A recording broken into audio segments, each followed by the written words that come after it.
किसी ने क्या खूब कहा है, किस्मत को और दूसरों को कोसना क्यों। जब सपने हमारे हैं तो उसके लिए जी तोड़ कोशिश भी हमारी ही होनी चाहिए।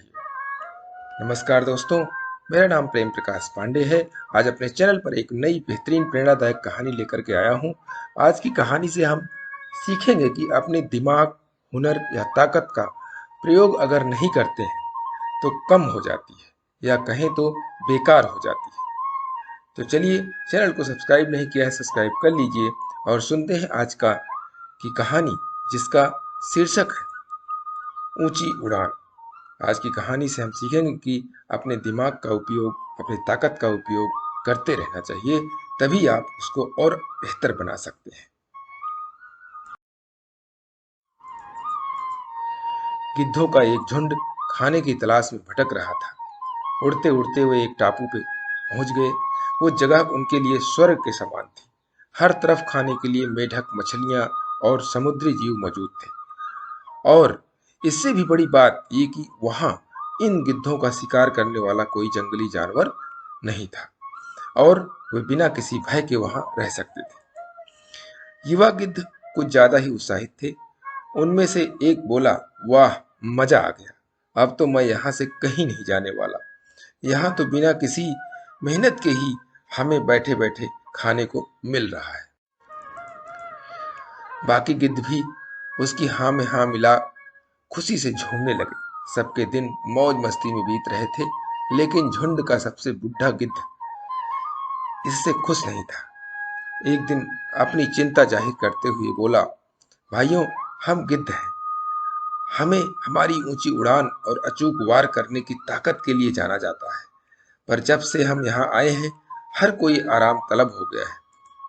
ऊंची उड़ान तो दूर, ज्यादातर गिद्ध तो कई महीनों से उड़े तक नहीं है, और आसानी से मिलने वाले भोजन की वजह से अब सब शिकार करना भी भूल रहे हैं।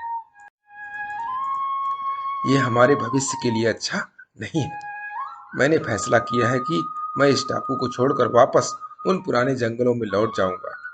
अगर मेरे साथ कोई चलना चाहे तो चल सकता है। बूढ़े गिद्ध की बात सुन बाकी गिद्ध हंसने लगे। किसी ने उसे पागल कहा तो कोई मूर्ख की उपाधि देने लगा। बेचारा बूढ़ा गिद्ध अकेले ही वापस लौट गया। समय बीता हुआ। कुछ वर्षों बाद बूढ़े गिद्ध ने सोचा, ना जाने मैं अब कितने दिन जीवित रहूं। क्यों न एक बार चलकर अपने पुराने साथियों से मिला लिया जाए। लंबी यात्रा के बाद जब वो टापू पे पहुंचा तो वहां का दृश्य भयावह था। ज्यादातर गिद्ध मारे जा चुके थे, और जो बचे थे वो बुरी तरह घायल थे। ये कैसे हो गया? बूढ़े गिद्ध ने पूछा। कराहते हुए एक घायल गिद्ध बोला, हमें क्षमा कीजिएगा, हमने आपकी बातों को गंभीरता से नहीं लिया और आपका मजाक तक उड़ाया। दरअसल आपके जाने के कुछ महीनों बाद एक बड़ी सी जहाज इस टापू पे आई और चीतों का एक दल यहाँ छोड़ गई। चीतों ने पहले तो हम पर हमला नहीं किया, पर जैसे ही उन्हें पता चला कि हम सब न ऊंचा उड़ सकते हैं और न अपने पंजों से हमला कर सकते हैं, उन्होंने हमें खाना शुरू कर दिया। अब हमारी आबादी खत्म होने की कगार पर है। बस हम जैसे कुछ घायल गिद्ध ही जिंदा बचे हैं। बूढ़ा गिद्ध उन्हें देखकर बस अफसोस कर सकता था। वो वापस जंगलों की तरफ उड़ चला। दोस्तों, अगर हम अपनी किसी शक्ति का उपयोग नहीं करते तो धीरे धीरे हम उसे खो देते हैं। उदाहरण के लिए, अगर हम अपने मस्तिष्क का उपयोग नहीं करते तो उसकी तेजी घटती जाती है। अगर हम अपनी मांसपेशियों का उपयोग नहीं करते तो उसकी ताकत घट जाती है। इसी तरह अगर हम अपनी प्रतिभा को उपयोग नहीं करते तो हमारी काम करने की क्षमता कम हो जाती है।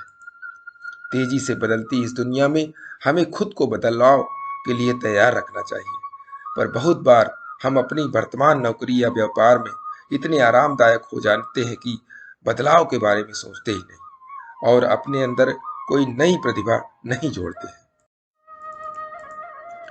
अपने ज्ञान को बढ़ाने के लिए कोई किताब नहीं पढ़ते, कोई प्रशिक्षण कार्यक्रम में शामिल नहीं होते। यहाँ तक कि हम उन चीजों में भी ढीले पड़ जाते हैं जिनकी वजह से कभी हमें जाना जाता था। और फिर जब बाजार की स्थितियां बदलती हैं और हमारी नौकरी या व्यापार पे आंच आती है तो हम हालात को दोष देने लगते हैं। ऐसा मत करिए। अपनी काबिलियत, अपनी ताकत को जिंदा रखिए। अपने कौशल, अपने हुनर को और तराशिए। उस पे धूल मत जमने दीजिए। और जब आप ऐसा करेंगे तो बड़ी से बड़ी मुसीबत आने पर भी आप ऊंची उड़ान भर पाएंगे। तो दोस्तों, इस छोटी सी कहानी से हमें सीख मिलती है कि हमें अपने हुनर, अपने दिमाग, अपनी ताकत का उपयोग करते रहना चाहिए, जिससे हम उसको और अच्छा बना पाएंगे। और इसके लिए प्रतिदिन सुबह 5:30 बजे एक नई कहानी, एक नई उमंग से करें दिन की शुरुआत। तब तक के लिए छोटों से मिले प्यार और बड़ों से मिले आशीर्वाद और भगवान के सहारे के साथ यही कहूँगा, काम तो सभी करते हैं, पर काम करो कुछ ऐसा कि उदाहरण बन जाए। छोटी सी स्टोरी अच्छी लगी तो लाइक कीजिए, शेयर कीजिए अपने मित्रों में भी, और कमेंट्स जरूर करिए। और चैनल को अभी तक सब्सक्राइब नहीं किया, सब्सक्राइब कर लीजिए।